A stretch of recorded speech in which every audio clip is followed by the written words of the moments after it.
The moment you go silent at the right time, you just issued a threat without saying a single word. And if you've ever felt overlooked in a meeting, undervalued in a relationship, or dismissed even in your own family, chances are it's not because you're weak. It's because you spoke too soon. If you've ever been in one of those moments, like this video, not for me, but so the algorithm pushes it to people who are also being positioned low without understanding why. And if you want to learn how to hold your position without forcing it, subscribe here. We don't learn to talk more, we learn when not to talk. The world isn't kind. The world is polite because it's profitable, not because it's compassionate. Every conversation is a hidden measurement. Who needs who more? Who reacts faster? Who can't stand the empty space? People don't listen to understand you, they listen to position you. In every interaction, invisible equations are being calculated. Your value, your status, your leverage. And most people never realize they're being scored until they've already lost points. The room doesn't care about your intentions, it cares about your composure. And composure lives in the pauses between your words, not in the words themselves. Common beliefs say speaking clearly equals good, explaining equals polite, responding quickly equals respect. Let me be direct. No, in many situations, those very things are cheapening you. Here's the uncomfortable truth most people won't tell you. Every time you rush to explain yourself, you're announcing that you need validation. Every time you fill an awkward silence, you're declaring that you can't tolerate uncertainty. And every time you respond immediately, you're signaling that their opinion matters more than your composure. Have you ever sent a long message just to explain that you didn't mean anything bad? And then the other person replied with exactly one word. That wasn't because they were busy, that's because the position had already shifted. You gave them your full explanation, your reasoning, your emotional state. And in return, they gave you the minimum, because they didn't need to give more. You had already shown them you needed their approval more than they needed yours. Think about the last time you did this. You probably felt that sinking sensation in your stomach when you hit send on that paragraph. That little voice that said, maybe you said too much. And when that one-word response came back, you felt it. That heat rising to your face. That realization that you just gave away all your leverage in exchange for nothing. The person who explains less controls more, not because they're smarter or better, but because they're willing to let the other person sit with uncertainty. And uncertainty is where power lives. Machiavelli understood this centuries ago. So did the Stoics. Jung wrote about it in his analysis of the shadow self. Power doesn't lie in what you say. It lies in what others are forced to guess about you. In modern negotiations, the person who controls the response rhythm usually controls the outcome. Not the person with the best argument, not the person with the loudest voice, the person who can afford to wait. Here's the core rule. Power comes from the ability to tolerate silence, not from the ability to speak well. Let's break down why this works on both biological and social levels. Your brain is wired to fear ambiguity.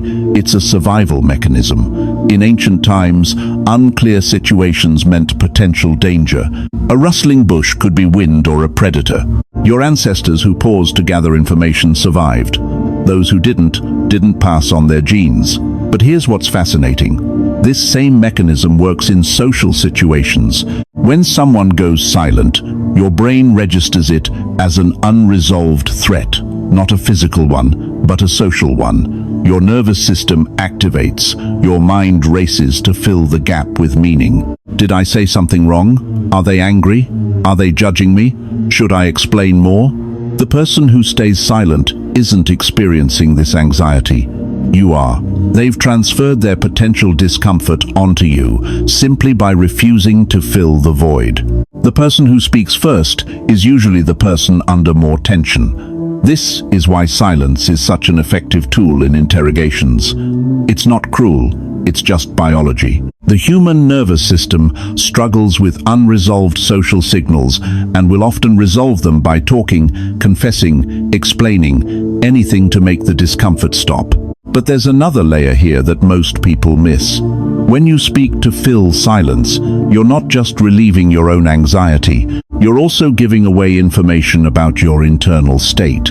You're showing that you can't sit with discomfort. And the moment someone sees that, they've mapped your tolerance level. They know exactly how much pressure it takes before you break. They know how to make you speak, how to make you explain, how to make you defensive. And once they have that map, you're always operating from a position of reaction, not action. From childhood, you've been taught silence equals rudeness. Don't leave people hanging.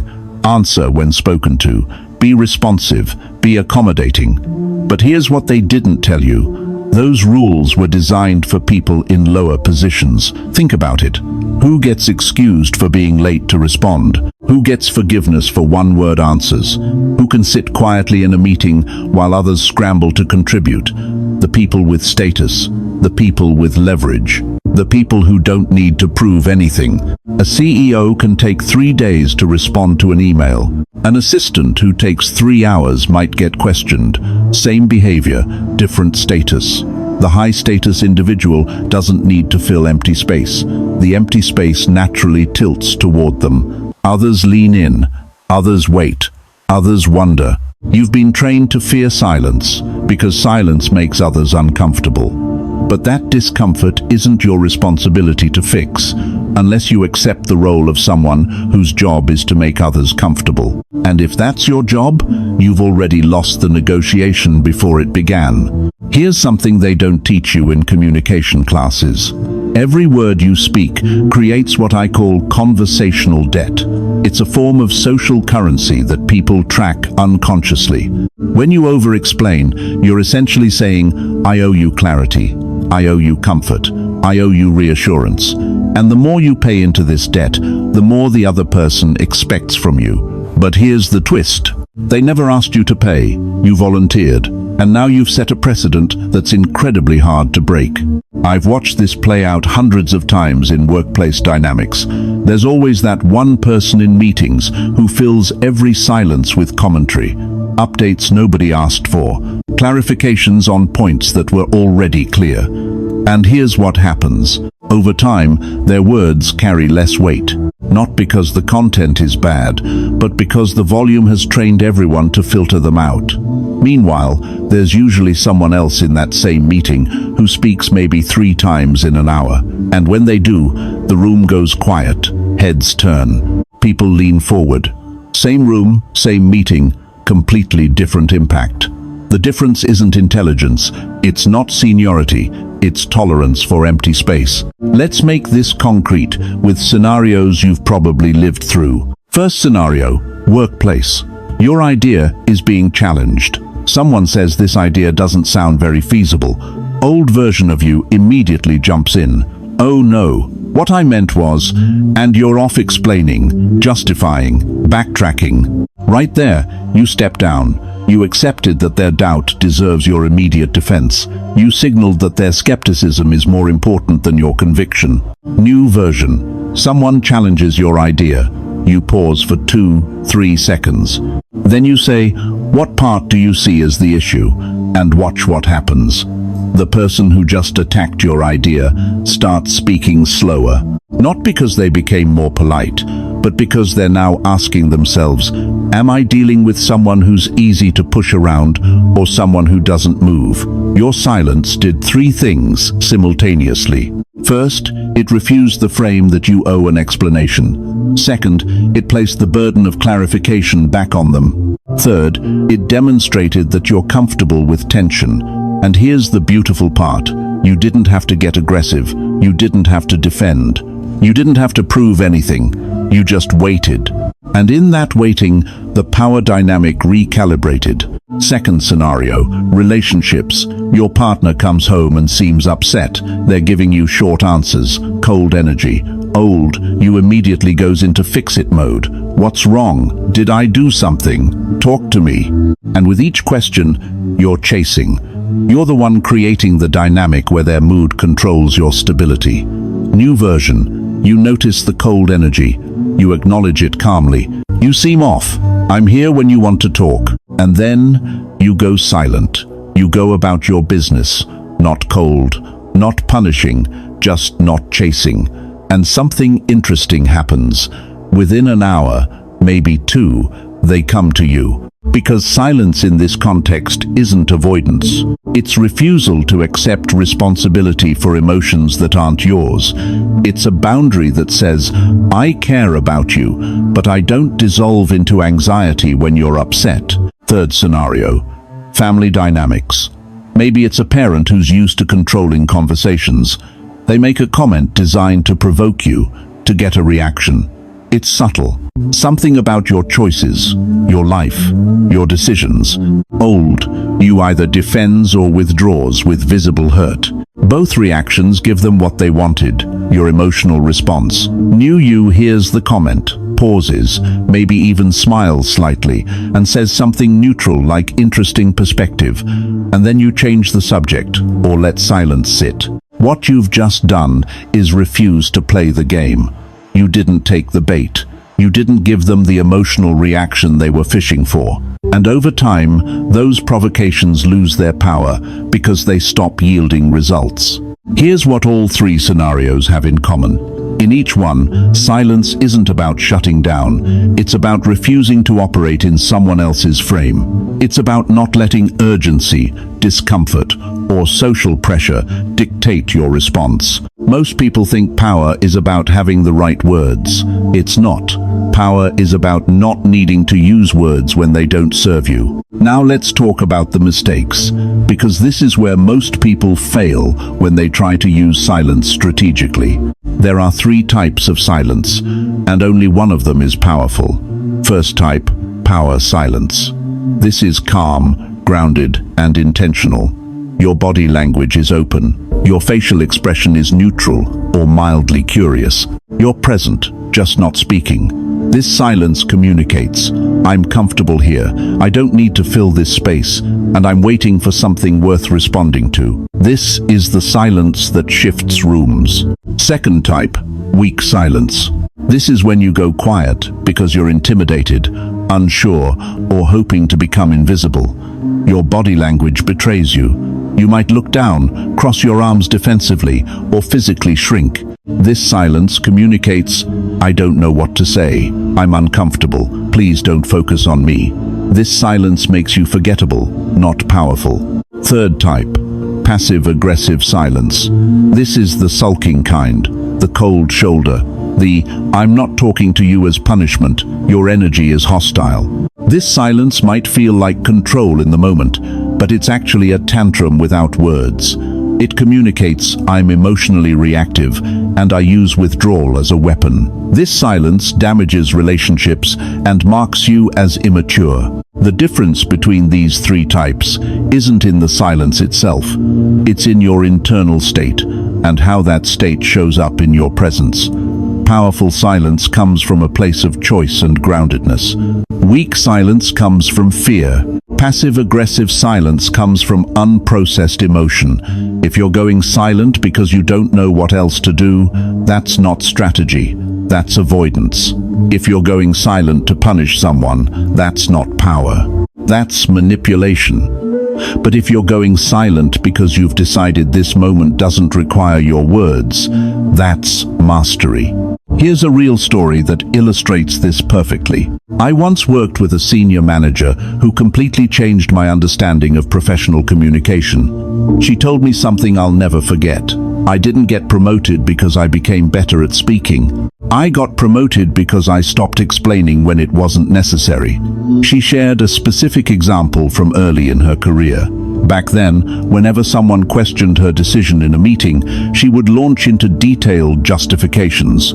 Data, reasoning, context, precedent, everything. And people would nod politely, but nothing changed about how they viewed her. She was still seen as mid-level, still someone whose decisions could be casually challenged. Then one day, she was exhausted.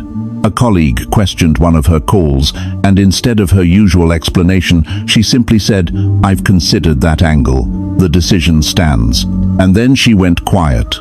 She didn't elaborate, didn't justify, didn't soften it with a smile or a follow-up, just stated it and stopped. She told me the silence that followed felt like it lasted an hour, though it was probably 5 seconds. And in that silence, she felt every instinct screaming at her to fill the gap, to explain, to make sure they understood she wasn't being difficult. But she didn't. She just held eye contact and waited. The colleague who'd questioned her started explaining why he'd asked, backfilling his own reasoning. And in that moment, she realized something profound had shifted. He was now the one explaining himself to her, not the other way around. From that meeting forward, she noticed people started asking her opinion before challenging her. Not because she'd gained some new expertise overnight, but because she'd stopped acting like someone who needed permission to hold her ground. She said, "When I stopped filling every silence with justification, people started filling it with respect. Not because they understood me better, but because they couldn't predict me anymore." That last line is crucial.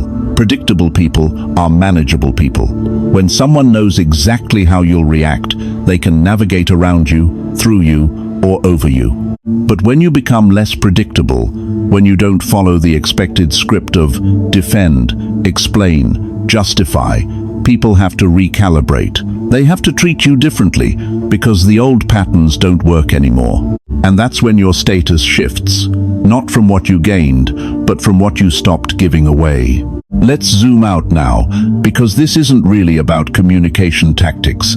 This is about identity. This is the moment you step out of a role you never consciously chose. The pleasant one, the accommodating one, the person who needs to be understood, the person who fears being misunderstood. That role was assigned to you through 1,000 small interactions. Every time someone raised an eyebrow and you rushed to clarify. Every time someone seemed confused and you over-explained. Every time someone went silent and you filled the gap. You learned that your job was to make others comfortable, to smooth things over, to prevent awkwardness. But here's the truth. People who change rooms, people who shift dynamics, people who command respect without demanding it, they didn't learn to manage other people's comfort. They learned to tolerate other people's discomfort. This is a fundamental shift. You're not responsible for how someone else processes your silence. You're not responsible for soothing their uncertainty. You're not responsible for making sure they don't misunderstand you. The old version of you carried all of that as your burden. The new version recognizes it was never yours to carry. Silence doesn't make you disappear. Silence forces others to look at you more carefully.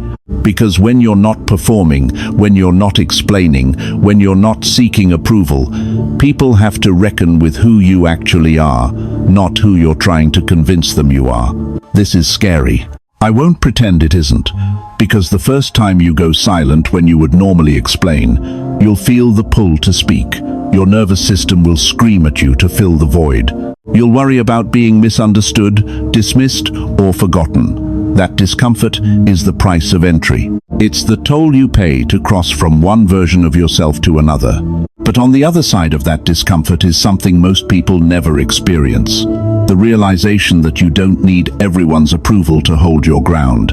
You just need your own. And once you've felt that once, just once, everything changes.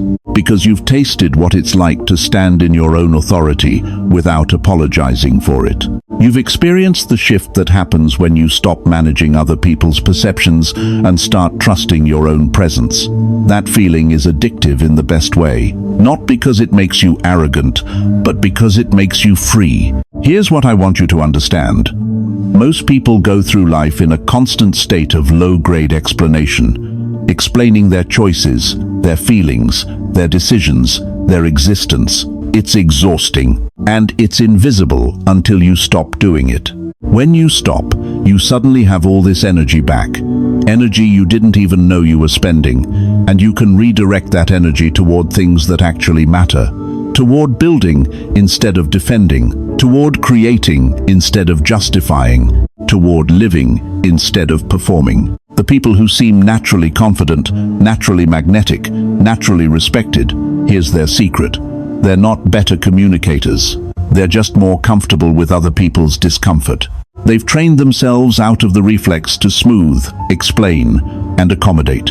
They've accepted that not everyone will understand them, and they've made peace with that. They've realized that being misunderstood by some people is the cost of being truly seen by the right people, and they've decided that's a trade worth making. So if you're still thinking, but I have to say something, or they'll think badly of me, then this channel isn't for you. But if you're choosing no rush, no explanation, no permission needed to hold your position, then comment silence, because that one word is your declaration. It's you saying, I'm done playing small, I'm done managing perceptions, I'm done carrying burdens that aren't mine.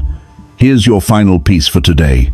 Next video, I'm going to show you exactly when silence is power and when silence makes you disappear. These two things are completely different, and confusing them will cost you everything. The line between powerful silence and weak avoidance is razor thin. Most people cross it without ever knowing. Don't be most people.